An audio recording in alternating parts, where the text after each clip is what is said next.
Reed liked Aurora. It was a scenic town, but small.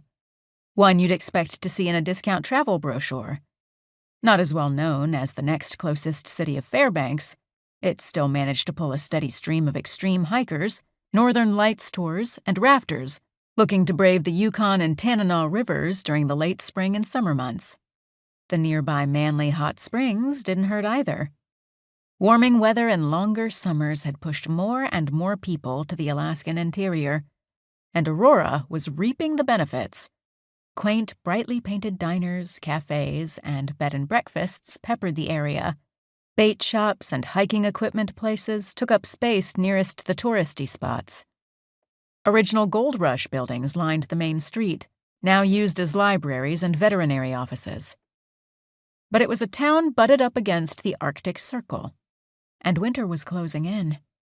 Many of the places that had been open when Reed had arrived at Aurora were now closed, or would be as soon as the Apple Festival was over. It would get harder to explore the area in the winter, especially on foot. Reed didn't want to still be in Aurora by then. He needed to take a closer look at the area around the rock face and the Malum facility. Reed checked his watch. He had time. The sun wouldn't set until 9 p.m., but he had to make a stop first. He laced his hiking boots, shoved some equipment in his backpack, and grabbed some water before leaving his room. He'd been staying under an assumed name at the Aurora Gables Inn, and nodded at a recent neighbor who called him Michael. He'd used the motel as a home base while exploring the area for the rock face, and once he found that, where Slater might have stashed the memory list.